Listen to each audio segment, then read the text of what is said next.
나와 있는 이 말씀은 교회가 역사적으로 탄생한 아주 중요한 순간을 그리고 있습니다. 그러니까 교회가 사실 오순절 성령 강림 사건으로 인해서 이와 같은 사건이 있기 전에도 교회가 있었죠. 아브라함이 교회의 회원이었고, 다윗도 그랬고, 사무엘도 그랬고, 우리가 알고 있는 구약의 모든 귀한 믿음의 선진들이 다 교회 안에 있었습니다. 구약 교회의 형태가 신약 교회 형태로 변화되어지는 역사적인 특별한 시점에 우리가 서 있는 거예요. 그렇게 되면서 우리는 신약과 구약을 망라하여 우리가 어떻게 하나님의 백성으로 서 있는 것인가를 보여주는 대목이 오늘 주신 말씀 속에 있다고 볼 수가 있습니다. 예전이나 지금이나 오직 하나님께서 우리에게 주신 바 된 은혜의 복음은 하나님의 원수된 자에서 그리스도의 은총으로 말미암아 새롭게 되어지는 일이니, 오늘 읽었던 본문 37절 그 위쪽에 올라가게 되면 다윗의 예언을 얘기해요. 34절에 보게 되면 다윗이 하늘에 올라가지 못해서는 친히 말하여 이르되, 그 다음에 34절, 35절까지 읽어봅니다. 시작. 주께서 내 주에게 말씀하시기를 내가 내 원수로 내 발등상이 되게 하기까지 너는 내 우편에 앉아있으라 하셨도다 하였으니, 거기까지 되어 있죠. 그러면 이 말씀의 인용은 다윗의 시 몇 편을 인용할까요? 110편입니다. 다윗의 시 110편을 인용해서 오늘 이루어진 우리 눈앞에 있는 사건, 예수 그리스도의 죽으심의 사건을 설명하고 있어요. 그러니까 오순절 성령 강림 사건이라는 것은 구약에 예언되어진 그리스도에 관한 하나님 나라, 그것이 어떻게 이루어졌는가를 보여주기 위한 하나님의 그림자예요. 구약은 그림자적이다. 그리고 오순절 성령 사건은 약속의 성취 사건이다. 그럼 앞으로 신약교회는 성취로 이루어질 하나의 교회의 모습이다. 그래서 신약교회는 구약에 예언된 성취의 교회 모습이면서 동시에 신약과 구약교회는 따라서 예수 그리스도 중심적 원리에 입각한 교회의 통일성을 갖고 있습니다. 이것도 신구약교회는 공이다, 하나님 나라를 사모하는 것이에요. 구약교회가 신약교회의 그림자로 그리스도의 예언적 위치에 있다면 그것 또한 궁극적으로는 신약교회를 넘어서서 임하실 그리스도의 종말론적 임함과 이루어질 하나님 나라를 바라보는 것이고, 신약교회 또한 구약의 예언의 성취로 있지만 그 자체가 종점이 아니고 다시 종말론 임하신 그리스도로 말미암아 이루어질 하나님 나라를 바라보는 곳에 있게 되어집니다. 구약교회나 신약교회는 전부 다 지상교회로서 천상의 교회에 대한 일종의 바라보는 관점이 되어져요. 구약 성도 천상교회로, 신약 성도 천상교회로, 또 신구약 성도는 전부 다 천상교회에서 하나의 교회로 만나게 됩니다. 역사 속에서 구약이라는 시대, 주님 오신 다음에 이루어진 시대가 교회의 형식적 원리와 조직의 형태는 각각 달리하고, 이스라엘 백성이 땅을 거점으로 하여 교회를 세워서 혈통적 회원권을 갖고 있지만, 그러니까 지금은 땅이 거점도 아니요, 혈통이 회원권의 이유도 아니요, 오직 신앙에 따라 교회가 세워지므로 여러 곳곳에 오늘날 같은 교회가 세워지게 되어진 것이죠. 이와 같은 교회의 형태를 생각하면서 오늘 우리가 살펴보는 사도 신경을 통해서 거룩한 보편교회에 대한 신앙 고백을 우리가 하게 됩니다. 거룩한 보편교회는 도대체 무엇인가? 사도신경 고백할 때 거룩한 보편교회는 고백을 하나요? 언제 어떻게 해요? 성령을 믿사오며 그 다음에 뭐죠? 거룩한 공회가 서로 교통하는 것과 죄를 이렇게 되죠? 그때의 거룩한 공회와 서로 교통하는 것은 구분된, 연결되으나 구별된 고백이에요. 왜냐하면 거룩한 공회가 자기들끼리 교통함을 이어서 고백하는 것이 아니고 거룩한 공회를 고백합니다. 그리고 성도가 서로 교통을 고백합니다. 해서 두 개의 사실을 각각 고백하고 있는 건데, 우리말 번역은 거룩한 공회가 서로 교통하는 것과 하니까 그것이 묶여져 있는 것처럼 느껴져요. 사실상 내용적으로는 굉장히 친밀한 관계가 있습니다. 자, 오늘은 뭘 공부하냐면 거룩한 공회를 우리가 고백합니다에 대해서 살펴봅니다. 공회라는 것은 보편교회를 공회라고 그러죠. 보편적 공회를 공회라고 하는데, 공회를 영어로 얘기하면 그게 뭘까요? 캐톨릭 처치예요. 캐톨릭 처치. 예, 캐톨릭. 유니버설이란 말을 우리가 캐톨릭이란 말 속에 써요. 캐톨릭이란 말이 보편교회다, 우주적 교회다.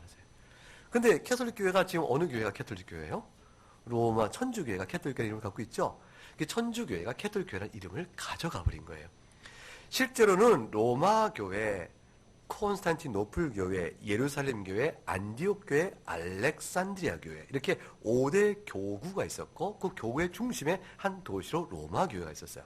로마 교회가 서방 교회의 중심이 되어지고, 동방에 속해 있던 교회들이 이슬람에 점령되어지면서 동로마가 무너지고 실제로 교회 세력이 약해지게 되자 모든 중심점을 어디서 가져요? 서방 교회가 사실 독차지하게 되어집니다. 서방 교회는 어떻게든지 이 다섯 교회에서 대표적이요 수장이요 제일 가는 리더십을 주장해왔고, 로마 교회가 따라서 로마 교회의 수장인 베드로가 바로 모든 교회를 관할하는 최고의 지상의 그리스도의 대리자라는 생각을 가졌어요.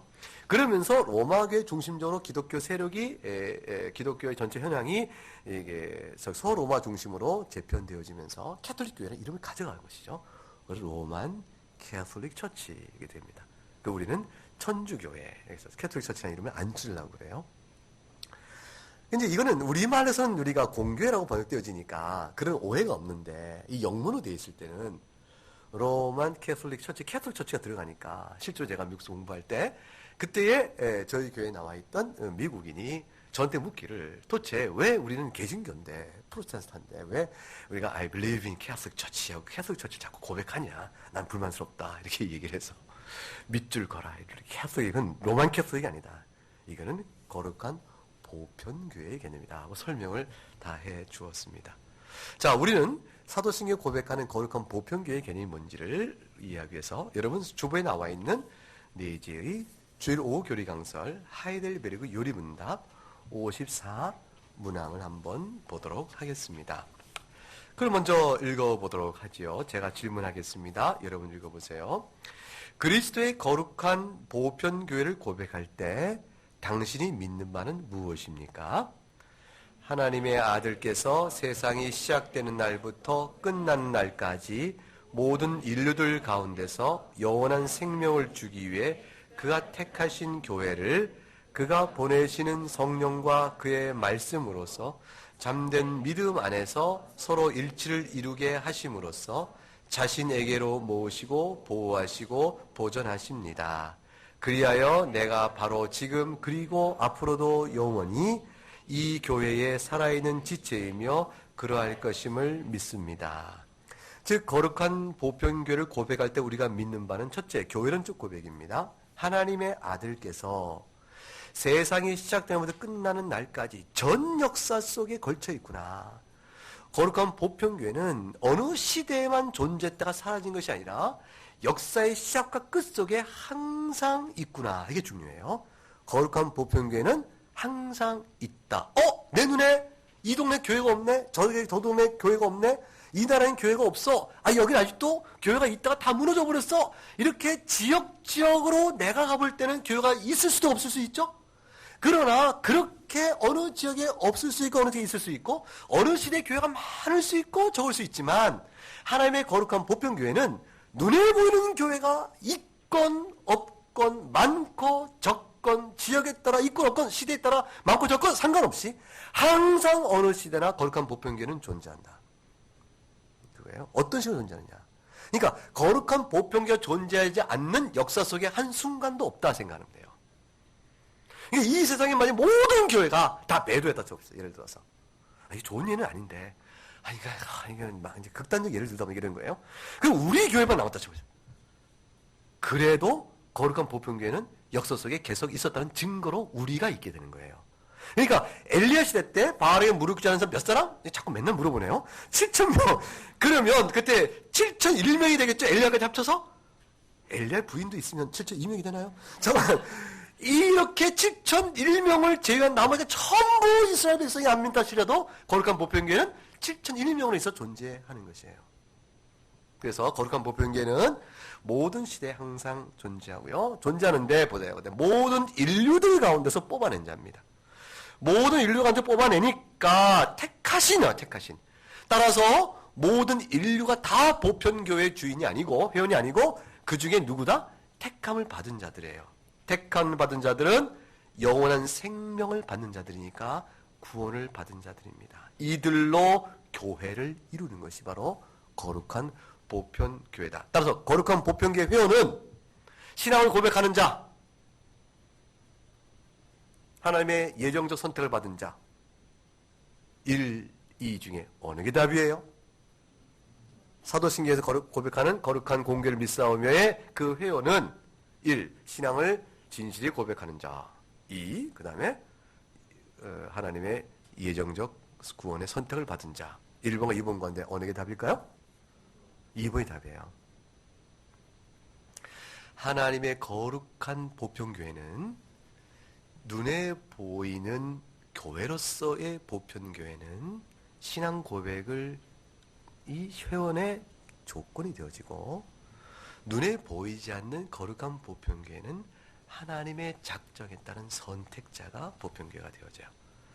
자, 그래서 보편 개념이 두 가지가 있는데 오늘 우리가 고백하는 사도신경의 거룩한 보편교회라는 것은 어떠한 지상교회에 어떤 교회에 속해 있건 또는 아직은 교회에 들어오지 않은 사람이 있다 할지라도 하나님의 택한 백성이 있다면 결국은 하나님의 마음속에 내 백성이라 하는 역사의 창조부터 끝까지 주관하신 하나님께서 내 백성을 불러 모으시는 그 백성이 있다. 하나님의 사랑을 입어 영생을 주기로 하신 택한 백성이 있다. 이것이 바로 참다운 의미의 거룩한 보편교회다라고 고백하는 그 교회가 있다는 것이에요. 이것은 굉장히 중요한 개념이 들어요. 비록 우리나라가 복음을 받고 다른 곳에 복음을 전하는 일을 계속해 나갈 때 또는 우리의 민족, 우리나라 백성에서 아직은 믿고 있지 않고 있다 할 때 현재 믿는 사람들만이 거룩한 교회의 회원이 아니라 아직은 교회에 들어오지 않았으나 복음을 듣고 고백할 미래적 사람들까지도 거룩한 공교회 회원으로 포함된다는 사실을 염두에 두는 것이죠. 따라 전도란 뭡니까? 그러면 교회론 쪽으로 보면 전도란 뭐냐면 거룩한 공교회에 속한 사람을 찾아다니는 거예요. 거룩한 전도.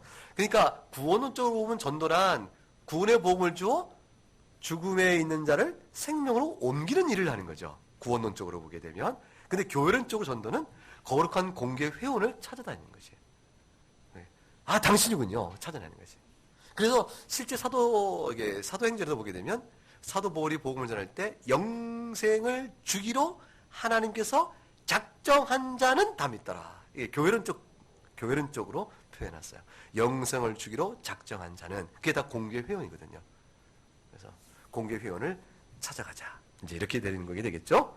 그 교회를 그럼 교회를 세우시는데 거룩한 보편교회는 무엇으로 이루어져 가고 운영돼 갑니까? 할 때 그 다음 나오는 말. 첫째는 뭐죠? 그가 보내시는 뭐죠? 성령의 역사예요. 이 성령의 역사는 내적 역사죠. 그의 말씀으로써 그랬어요. 말씀을 가지고 성령께서 우리 내면 안에 역사하셔서 신앙 고백을 일으키셔서 참된 믿음을 가지고 서게 되는 거예요.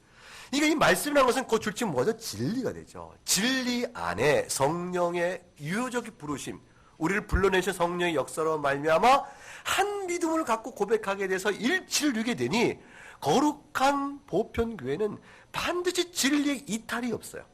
한 진리 안에 하나가 되는 역사를 이룹니다. 그 진리의 말씀이 우리가 무엇을 기준으로 진리가 비진리를 구별하겠어요? 무엇을 기준으로? 성경입니다. 왜 성경이 진리와 비진리, 따라서 공개에 속했냐, 공개에 속하지 않느냐를 가름하는 기준이 될까요? 왜 성경이 그런 가늠의 기준이 될까요?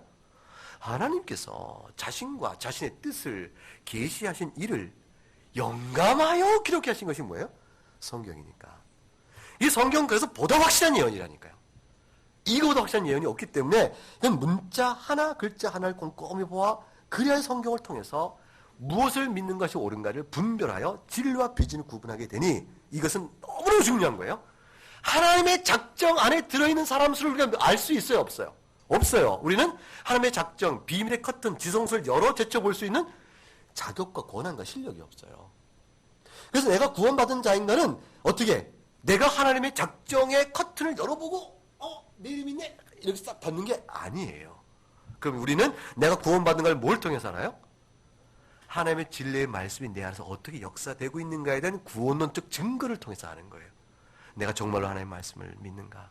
그로 인해서 내가 회개하는가? 하나님을 사랑하는가?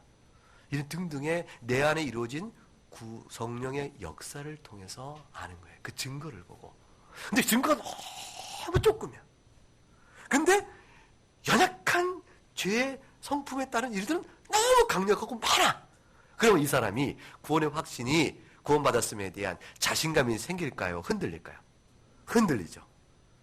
그러니까 나는 구원의 확신이 없어요. 그럼 그 사람은 둘 중에 하는 거죠. 진짜로 아직 안 믿거나 아니면 뭐죠? 경건 생활이 너무 부족하거나. 그럼 경건 생활의 힘쓰므로 인해서 회복될 수가 있는데 그렇다면 그 경건 생활 자체가 그 사람을 구원하는 근거가 됐을까요? 아니죠. 경건 생활은 그래서 영생을 맛보는 거라니까요.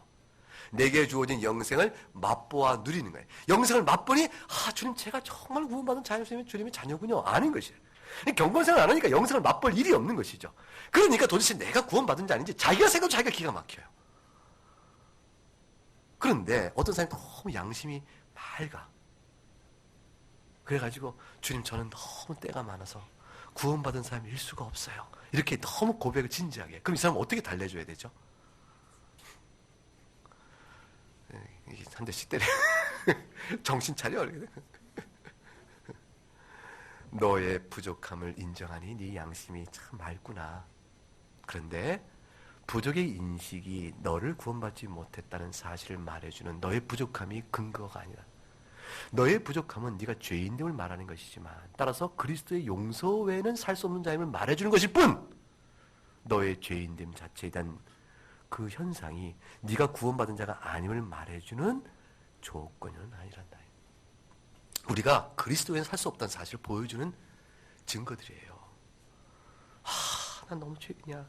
그래서 구원 못 받았어. 이렇게 나가면 안 되고 그래서 나는 누구밖에 없다? 예수님밖에 없어. 이렇게 나가도록 하는 거예요. 그 주님 앞에 이르면 나는 너무 죄인한 것이 뭐예요? 주님 앞에 가니까 다 씻김받아요. 어떤 죄도 씻김받고 아무리 큰 죄도 씻김받아요. 자기가 생각할 때 너무 용서할 수 없는 죄. 그리고 나뿐 아니라 이 세상의 모든 사람이 용서할 수 없는 죄를 범한다 할지라도 그리스도 앞에 가면 뭐예요? 용서받아요. 그리스도 은혜의 전적이고 무한한 은혜예요. 그래서 그 은혜 앞에 가는 것이에요. 그러므로 하나님 말씀 앞에서 참된 믿음과 진리 가운데 서로를 돌아보는 일들, 이 영적 역사가 있게 되면 내가 구원을 했구나. 그걸 알아요. 하나님의 예정을 커튼을 들여다보는 것이 아니고 그걸 들여다볼 수도 없고 언약궤를 열어보면 죽어요. 지성소는 함부로 들어가지 못하게 되어 있으니까 결국 우리는 그렇게 해서 내가 구원받는 자임을 알게 되어진다. 나에게 나타나는 하나님의 은혜의 증거를 찾아보는 것이죠. 내게 있는 죄의 모습을 보는 것이 아니라 은혜의 증거를 보는 것이에요. 하나님의 은혜가 없었다면 나에게 있을 수 없는 은혜의 증거가 뭘까? 그걸 통해서 깨닫고 나게 되면 그가 바로 보편교회에 속한 회원임을 우리가 인정할 수 있게 되어져요. 그렇게 될 때 실제로 보편교회 회원은 내가 일일이 정할 수는 없으니까 우리는 결국 어떻게 돼요? 지상교회에 속한 보편교회 회원으로 그를 인정해 주는 것으로 일단 낙되어져요. 나머지는 그런 자에게 있어서 하나님이 지상교회 보편교회 참된 신자를 하나님이 보이지 않는 하나님의 영원한 작정 안에 있는 그런 보편교회 회원임으로 인정함에 있어서 혹시나 착오가 없을까? 편차가 없을까? 이 부분을 하나님께서 성경에 통해서 걱정하지 마라 그러셨어요. 우리는 단언할 수 없지만 진실한 믿음으로 주 앞에 나가는 일 자체가 이미 영생의 역사요. 성령께서 우리 안에 행하신 역사이기 때문에 우리는 그 부분에서는 두려워할 이유가 없어요. 내게 오는 자를 내가 결코 주님 뭐라고 하셨어요? 버린다 버리지 않는다? 부부가 왜 똑같이 말을 못하고 내게 오는 자 예수님께서 말씀하시기를 결단코 버린다 버리지 않는다. 버리지 않는다. 왜냐면 결단코 뒤에는 부정어가 오게 돼 있어요. 이 힌트를 다 준 거죠. 결단코 버린다. 그렇게는 잘 안 쓰죠. 결단코 버리지 않겠다. 이게 되게 자연스러운 거죠. 그래서 뭐냐면 1762하식으로 자신의 모으시고 보호하시고 보존하시고, 이건 다 뭐냐면 주님이 지금 하신 역사예요. 그래서 거룩한 보편교회, 보이지 않는 교회를 이루시기 위하여 이 지상교회에서 말씀을 가르치시고 주의 성령으로 그들을 불러 모으시고 보호하시고 보존하신다. 보호와 보존을 하시는 방편이 뭐냐면 교회예요. 지상교회예요. 교회를 통해서 보호하고 보존하세요. 여러분이 만약 죄를 많이 짓고 영적으로 자꾸 이탈하면 교회가 어떡하죠? 책망하죠. 성도요, 그러면 안 됩니다. 뉘우치세요. 그런데도 말을 안 들어요. 악을 계속 범해요. 그러면 교회의 다른 성도를 보호하기 위해서 그를 분리시켜요. 그리고 그로 하여금 다시 회개할 수 있도록 주의 말씀을 전하죠.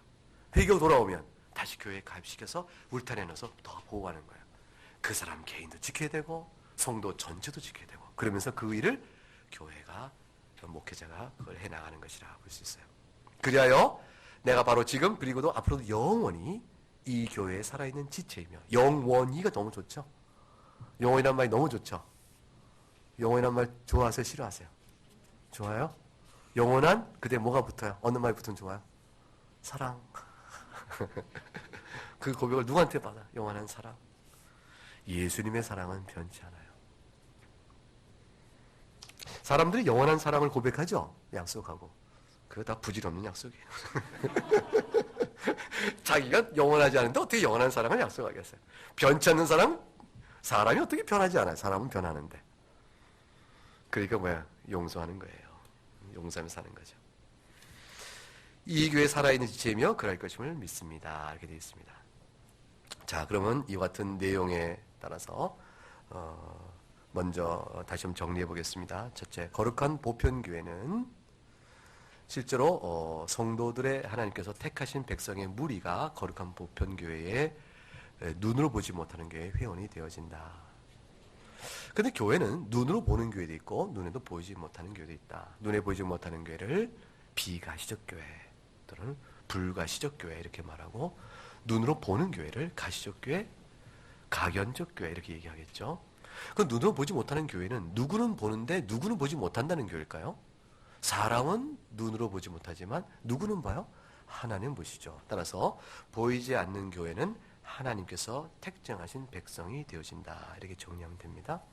눈에 보이는 교회는 어떻게 되냐? 눈에 보이는 교회는 교회가 있다 없다를 우리가 알 수 있게 되어지니, 그것은 무엇을 가지고 교회다 아니다를 눈으로 보고 할까요? 무엇을 보고? 사람들 모여있어요. 간판을 보고 알아요? 그렇죠. 간판을 보고 교회다 하고 가봤는데 훅 뛰쳐나왔어요. 교회도 아니야. 속았어. 이럴 수 있어요. 그 교회에서 뭐 하나 봤더니 말씀을 안 가르쳐. 성경이 없어. 불경을 펴놓고 있어. 자, 그럼 교회 아니에요. 교회 아니죠. 아니, 코라를 읽고 있어요. 교회 아니에요. 아니죠. 성경을 펴고 있는데 성경은 다른 얘기를 해요. 교회 아니에요. 교회가 아니에요. 근데 거기에 성례가 없어요. 성례를 인정하지 않아요. 온갖 다른 잡스러운 걸 해요. 좀 더 요란하고 신비스러운 걸 해요. 그 교회는 세례와 성찬을 인정하지 않고 성찬 대신에 우리는 떡을 먹는 게 아니라 고기를 먹는다고 고기를 뜯어먹어요. 자, 교회가 아닌 거예요. 그래서 보이는 교회라는 것은 하나님의 율법과 복음의 성경적 교훈을 올바르게 가르치고 있어야 보이는 교회로서의 조건을 이루는 것이요. 동시에 주께 정하신 세례와 성찬의 성례를 하나님이 주신 헌법적 질서와 올바른 이해에 따라 시행할 때 되어지는 거예요. 이와 같은 보이는 교회 회원은 함부로 회원이 된 것이 아니라 진실한 신앙을 고백하는 자라야 그게 되어져요. 자, 그럼 여러분 생각에 보이는 교회는 실제로 보편교회로서 존재하는 까닭은 어느 시대나 지상교회가 있죠. 기교회가 있죠. 개교회. 나그네 같은 개교회 있잖아요. 이 개교회가 한꺼번에는 눈에 안 들어오잖아요. 그죠? 지금도 우리 이 지상엔 개교에서 우리 하나만 있는 게 아니고 여러 군데가 우리나라도 있고 전 세계 흩어져 있잖아요. 이 교회를 한꺼번에 다 볼 수 있어요? 그렇게 없죠. 그러니까 거룩한 보편교회는 뭐를 통해서 봐요? 개교회를 통해서 존재를 확인하게 되되, 실제로 거룩한 보편교회를 드러내주는 중요한 것은 결국 신앙 고백과 교리예요. 그래서 우리가 신조와 신앙 고백을 굉장히 중요히 여기는 거예요. 신앙 고백을 따름으로 이 교회도 모양이 다르고 저 교회도 모양이 다르지만 예전도 좀 다르지만 복음적 신앙 고백을 잘 따르고 있구나. 그래서 거룩한 보편교회의 형태를 이루게 되는데 거룩한 보편교회가 완전히 모든 지상교회가 일치되지 않고 있는 까닭은 인간의 신학적 이해의 차이 때문에 교리적 차이가 생기는 필요 불가결한 인간의 제한성이 몇 가지 교단적 차이를 낳게 돼요. 교파적 차이를 낳게 되어져요. 그래서 교파별 중심의 보편성을 갖는 교회로 이 땅에 존재하게 되어져요. 그러나 교회이냐 아니냐는 커다란 교파를 아우르는 바운더리는 분명한 거죠. 기독교냐 아니냐, 이단이냐 아니냐, 그걸 아우르는 태도는 분명하다 볼 수가 있습니다. 자, 그러면 이와 같은 내용을 이야기해서 여러분 주보에 있는 웨스트민스터 대유리문답 62와 65문답을 보겠습니다. 보이는 교회와 보이지 않는 교회에 대한 설명을 보겠습니다. 질문 62. 보이는 교회란 무엇입니까? 답. 보이는 교회란 모든 시대들과 세상의 모든 곳에서 참된 종교를 고백하는 모든 자들과 그의 자녀들로 이루어진 공동체이다. 여기서 고백하는을 줄치세요. 고백이 회원권을 결정하는 기준이 되는구나. 그의 자녀다. 그래서 유아세를 주는구나. 얘기하시면 됩니다. 그 다음 질문 63. 그럼 보이는 교회는 어떤 특권을 갖습니까? 보이는 교회의 특권. 시작. 보이는 교회는 하나님의 특별한 보호와 통찰에 사는 특권을 갖습니다. 그리고 모든 대적들의 박해에도 불구하고 모든 시대들에서 보호를 받아 보존되는 특권을 갖습니다. 그리고 성도의 교제와 구원의 통상적인 방편을 누리며 그리스도를 믿는 자는 누구든지 구원을 받을 것이며 그에게로 오는 자들 누구도 배척하지 않는다는 것을 증거하는 복음의 사역 안에서 보이는 교회의 모든 회원들에게 주시는 그리스도의 은혜를 누립니다. 네, 그래서 거룩한 보편 교회로서의 보이는 교회가 있습니다. 이 교회의 특별한 특권을 여러분 방금 고백해서 읽었습니다. 하나님이 보호하십니다. 모든 시대의 성도를 보존하고 우리도 보존을 받고 있습니다. 성도의 교통과 구원의 통상적인 방편, 사도행전 2장 39, 42절 우리가 읽었던 본문에 나오죠. 하나님의 사도적 말씀과 가르침과 기도에 힘씁니다. 그걸 통해서 바로 우리가 구원은 통상적인 방편이 됩니다. 믿는 자는 누구든지 구원을 받을 것이요 주께서 절대로 배척하지 아니하십니다. 모든 보이는 교회 회원들이 이 은혜를 누리게 됩니다. 이 은혜의 누림을 지금 보이는 보편교회의 지교회로서 우리가 받아 누리고 있는 것입니다. 자, 그러면 거룩한 보편교회로서의 보이지 않는 교회란 무엇입니까? 답. 보이지 않는 교회란 머리이신 그리스도 아래 하나로 모여왔으며 모이고 있으며 또 모이게 될 선택을 받은 자들의 전체입니다. 그러니까 우리를 포함하고 우리 이전에 있었고 앞으로도 있게 될 하나님이 택하신 모든 백성의 전체 무리를 보이지 않는 교회라고 합니다. 그럼 보이지 않는 교회의 회원들은 그리스도로 인하여 어떠한 특별한 은택을 누립니까? 답. 보이지 않는 교회의 회원들은 그리스도로 인하여 그와 연합하고 교제하는 즐거움을 은혜와 영광 가운데 누립니다. 그래서 우리가 그리스도와 함께 부활하고 그리스도와 함께 영광 중에 거하게 되는 것입니다. 자, 질문. 그럼 보이는 교회와 보이지 않는 교회의 회원 수는 그대로 특정한 수가, 특정한 사람이, 보이는 교회의 모든 회원은 다 보이지 않는 교회 회원과 일치한다. 어떻습니까? 아닐 수 있죠. 아닐 수 있는 것은 무엇 때문일까요? 진실한 신앙 고백을 했는데도 하나님 선택받지 못한 자가 있기 때문이다. 맞아요? 틀려요? 그건 아니에요. 진실한 신앙 고백하는 사람이 보이는 교회 회원이에요. 하나님 택한 사람이 보이지 않는 교회 회원이에요. 그러면 이 사람들은 일치를 해요. 이게 하나님의 약속이에요. 그런데 보이는 교회 회원이면서도 보이지 않는 교회 회원이 아닐 수 있는 사람의 요 편차가 생기는 것은 뭐냐면 진실한 신앙 고백을 했다고 했는데 실제로는 아닌 사람이 있을 수 있기 때문에 그런 것이에요. 그건 누가 알아요? 하나님 아시고 자기가 아는 것이지. 그리고 진실한 신앙 고백이 아닌데 남들이 진실한 현금이라고 인정을 막 해주는 거예요. 아, 당신 진실한 신자야. 아, 난 아직도 안 믿고 난 하나님 계신 걸 모르겠어요. 하나님 안 계신 걸 당신 뭘 몰라 모르게 교회 나오고 있는데. 이런 거죠. 아, 저는 그리스도의 은혜와 나가 죄인 됨을 아직도 인정 못 하는데, 뭘 인정 못 해? 집사님이 왜 인정을 못 해요? 집사님인데. 이런 식으로 해서 그 사람이 믿는 자라고 주변에 자꾸 인정을 해주는 거예요. 그러면 그 사람이 자기도 스스로 속게 되는 거예요. 아, 나도 이쯤 되면, 이렇게 되는. 그렇게 되면 어떻게 돼요? 영적으로 교회가 말씀에서 느슨해지고, 영적으로 부패해지고, 도덕적으로 타락이면 타락일수록 그런 사람들이 많아지게 되는 것이죠. 교회가 적을 때는요, 그런 사람이 적어집니다. 박해 시대 때는 보이는 교회 회원과 보이지 않는 교회 회원이 아마 그대로 일치할 거예요. 누가 손해보는 일을 하면서 신앙생활을 하겠어요?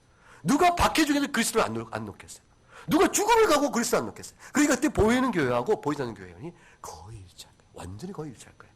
그런데 한 종교의 세력이 30% 정도 되잖아요. 우리나라가 그렇게 된다고 했을 때 그쯤 되면 15% 넘어 막 타락이 부패가 시작. 종교적인 의미에서 부패가 시작돼요. 왜냐면 돈이 많이 모이고 상당한 인원이 있고 그건데 얻어지는 세상 유익이 많아져요.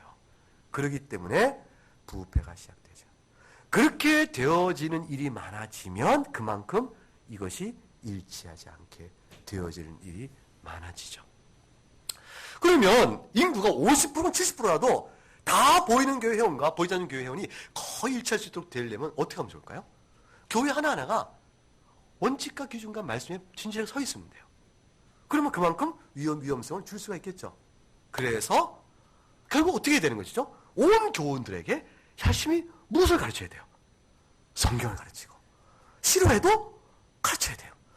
피곤해하는 것 같아도 가르쳐야 되는 거예요. 아, 목사님 맨날 성경 공부하게 해. 그래도 가르쳐야 되는 거예요. 왜냐면 그거 외에는 달리 여러분의 영혼을 보호할 방법이 없으니까. 아, 왜 다른 방법이 있다면 나도 다른 거 하죠. 저도요, 개그 할 줄 알아요. 저도 잘해요. 저도 잘하거든요. 근데, 안 보여요? 잘하는 거? 네, 근데, 할 수가 없어요. 여러분에게 손해가 될 것 같으면 못해요. 그래서, 성경을 읽으세요. 세상 교회 나오는 것도 고마워 생각하는데 헤어진 다음에도 다음에 올 때까지 성경을 읽었냐 매일매일 생활까지 간섭하려고 한다. 제출해 내라고 한다. 별소리를 다 한다. 그럴 수 있어요. 그래도 그렇게 해야 하는 겁니다. 헌금 내고 잔소리 듣고.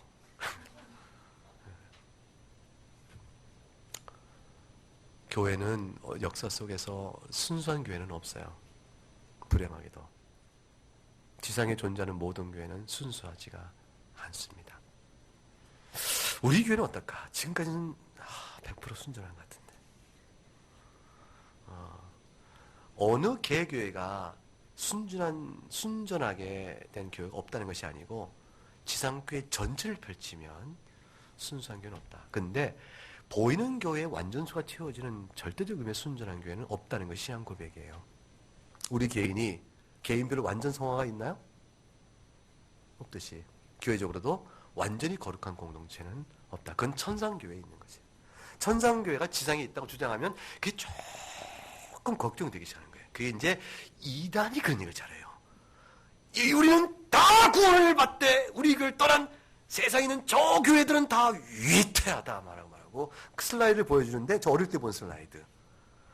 큰 교회를 보여주고 전부 해골들만 앉아있어요. 정말 해골, 뼈다귀들만 앉아있어요.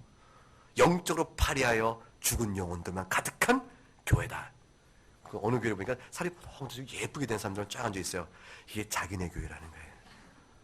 그래서 모든 지상에 있는 개교회들을 다 한국교회 싸자마자 비판하고 그리고 이 교회만 좋다라고 말하면 교회론적으로 분리적인 이단이 돼버려요. 자, 그럼 우리 어떻게 바르게 믿어야 될까? 웨스트민스터 신앙고백서에 나타난 교회로는 지상에 있는 모든 교회는 순진한 가장 완성된 교회는 없고 다 불완전한 교회대 하나님의 말씀에 비추어 가장 가깝게 있는 교회와 마귀에 속한 거 아닌가 싶을 정도의 교회까지 다양한 편차로 존재한다. 우리는 그 가운데서 어느 편차에 어느 등급에 어느 쪽에 있어야 할 것인가, 그것이 우리의 신앙적 과제고 늘 기도가 되는 것이죠. 나그네 교회의 시작이 우리가 한국에 있는 또 다른 하나의 교회가 시작됐으므로 한국에 있는 어느 교회와도 다르게 하시고 우리 교회만이 가장 훌륭하고 거룩한 교회가 되게 하옵소서. 이게 굉장히 좋은 기도인데 뒤져보게 되면 남들 들으면 되게 기분 나쁜 기도가 되는 거예요. 그렇죠? 뭐야?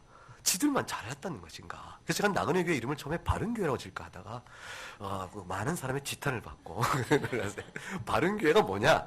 지향점이 바른교회다. 그건 괜찮은데 학교의 이념으로 바른신학, 바른교회, 바른생활은 뭐 학교니까 가능하지만 교회가 바른교회를 간판을 내면 그건 뭐 상대적으로 다른 교회는 다 뭡니까? 올바르지 못한 교회라고 이렇게 되는 식의 상대 부담감이 있지 않냐? 그래서 맞다. 그래서 그건 못 쓰겠다. 그래서 나그네 교회니까 다들 반발은 안 해요. 다들 그래서 괜찮게 되어졌습니다. 거룩한 보편교회, 보이는 보편교회는 온전한 교회는 없습니다. 우리는 그 보란 보편교회 안에서 보이지 않는 하나의 완전한 교회를 사모하면서 이 땅에서 보이는 교회 안에서 말씀과 성례 안에서 교회를 통한 거룩한 치리 안에 순종하면서 믿음을 견제하고 나가는 것이라 볼 수 있습니다. 그런 의미에서의 신앙 고백은 우리 신앙을 지탱해주는 중요한 보호 장치가 되는 것이라 볼 수가 있습니다. 기도하겠습니다.